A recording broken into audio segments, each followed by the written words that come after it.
Le football camerounais a repris ses droits et avec lui cette ferveur populaire qui fait battre les cœurs des stades, des quartiers et des débats de comptoir. Pour la première journée de la saison 2026 de la MTN Elite One, 14 buts ont été inscrits, signés d'une reprise engagée et sans calcul. C'est depuis le stade municipal Ngadui Gaston de Bafon, devant une foule acquise à la cause du football local, que bien sûr le coup d'envoi officiel a été donné par le président de la Fédération camerounaise de football, Samuel Eto'o-Fils, lançant une nouvelle aventure où ambition, revanche et quête de reconnaissance se croisent.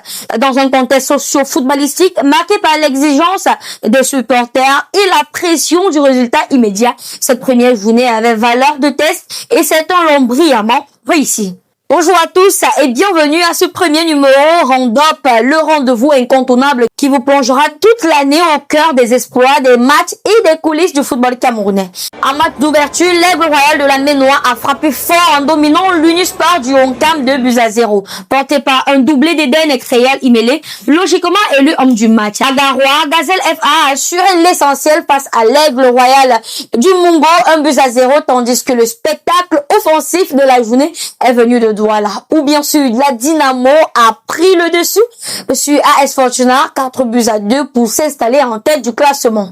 À Badjoun, la panthère sportive d'une D a montré sa solidité contre Fauve Azur 2-0, pendant qu'Alimbe Victoria United déroulait face à PWD de Bamenda 3-0. Deux affiches, mesdames, messieurs, se sont donc conclues sans but. Celle de Coton Sport contre Colombe et le Canon face à Stade Renard. Des nuls vierges, mais riches en occasions. Par ce premier tour d'horizon des rencontres, les tendances commencent déjà à se dessiner, mesdames, messieurs, et permettent de jeter un premier regard sur la physionomie du championnat. Et bien sûr, de cette journée inaugurale, le classement reflète une hiérarchie encore provisoire, mais déjà révélatrice des intentions. Victoria United s'installe en tête en dévançant Dynamo, également victorieux. Panthère sportive d'une D, Aigle Royal de la Ménois et Gazelle FA complètent le groupe des équipes à 3 points. Derrière, Canon de Yaoundé, Coton Sport, Colombe du Dialoban et Stade Renard de Mélon se partagent chacun un point après bien sûr des matchs nuls en bas du tableau. Aigle du Mungo, AS Fortuna, Unisport du Honcam, Fauve Azur et PWD de Bamenda devant rapidement, il faut le préciser, réagir pour ne pas s'installer dans une dynamique négative dès l'entame du championnat.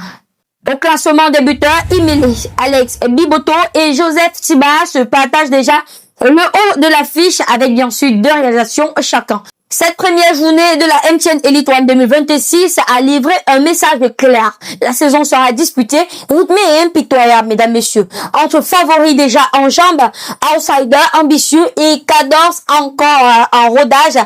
La hiérarchie reste ouverte.